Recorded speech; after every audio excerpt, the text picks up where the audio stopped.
വയനാട് പുൽപ്പള്ളിയിൽ കാട്ടാനയുടെ ആക്രമണത്തിൽ വിദ്യാർത്ഥിക്ക് ഗുരുതര പരിക്ക്. പാക്കം കാരേരിക്കുന്ന് കോളനിയിലെ ശരത്തിനാണ് പരിക്കേറ്റത്. കടയിൽ നിന്ന് സാധനം വാങ്ങി വീട്ടിലേക്ക് മടങ്ങും വഴിയാണ് ശരത്ത് ആനയുടെ മുന്നിൽപ്പെട്ടത്. ഈ ആന നേരെ ഞങ്ങൾ ചെറിയൊരു ഒച്ചപ്പാടുണ്ടാക്കി. അപ്പം ആന ക്രോസ് ഇങ്ങനെ കടന്നിട്ട് അതിൻ്റെ ഇത് കുമ്പില്ലേ അതിലിങ്ങനെ തള്ളിയിട്ടിട്ട് അവനെ കൊണ്ട് പോയി അവിടെ നിന്ന് കൊള്ളുന്ന അപ്പുറം കൊണ്ടിട്ടാൻ.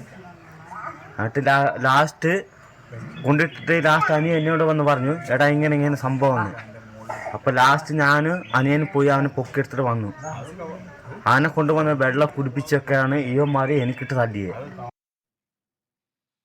വിവരങ്ങളുമായി വയനാട്ടിൽ നിന്ന് ചേരുന്നത് സുർജിത്ത് അയ്യപ്പത്താണ്. സുർജിത്ത്, എന്താണ് സംഭവിച്ചത്? ഋഷിനാഥ്, ഇന്നലെ രാത്രി 8 മണിയോടുകൂടിയാണ് ഇത്തരത്തിലൊരു സംഭവം ഉണ്ടായത്. പുൽപ്പള്ളി പാക്കം കാരേരിക്കുന്ന് ആദിവാസി കോളനിയിലെ വിജയൻ കമലാക്ഷി ദമ്പതികളുടെ മകനാണ് ശരത്ത്. ഈ ശരത്തിനാണ് ആനയുടെ ആക്രമണത്തിൽ പരിക്കേറ്റത്. 8 മണിയോടെ പൂഴമൂല കോളനിയിലെ വിവാഹ ചടങ്ങിൽ പങ്കെടുത്ത് കൂട്ടുകാർക്കൊപ്പം വീട്ടിലേക്ക് മടങ്ങുന്നതിനിടെയാണ് ഈ ആനയുടെ മുന്നിൽപ്പെട്ടത്. കുട്ടിയെ ആന 2 തവണ തുമ്പി കൈകൊണ്ട് വലിച്ചെറിഞ്ഞു. ഓടി രക്ഷപ്പെട്ട സുഹൃത്തുക്കളാണ് ഇക്കാര്യം കോളനിയിലുള്ള മറ്റുള്ളവരെ അറിയിച്ചത്.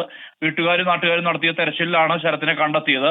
പുൽപ്പള്ളി ആശുപത്രിയിൽ എത്തിച്ചെങ്കിലും ഗുരുതരാവസ്ഥയിലായതിനാൽ കോഴിക്കോട് മെഡിക്കൽ കോളേജിലേക്ക് മാറ്റുകയായിരുന്നു. മേഖലയിൽ വന്യമൃഗശല്യം രൂക്ഷമാണ് എന്നാണ് പ്രദേശവാസികൾ പറയുന്നത്. ശരത്ത് പുൽപ്പള്ളി വിജയ ഹൈസ്കൂളിലെ 9ാം ക്ലാസ് വിദ്യാർത്ഥിയാണ്.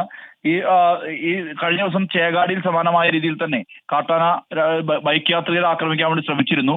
അതിന് സമാനമായ രീതിയിലുള്ള സംഭവം തന്നെയാണ് വീണ്ടും ഉണ്ടായിരിക്കുന്നത്. മേഖലയിൽ കാട്ടാനയുടെ ശല്യം തുടർച്ചയാണെന്നാണ് നാട്ടുകാർ പറയുന്നത്. ക്രിസ്റ്റീന. ശരി, സുർജിത്ത് അയ്യപ്പത്താണ് വയനാട്ടിൽ നിന്ന് വിശദാംശങ്ങൾ നൽകിയത്.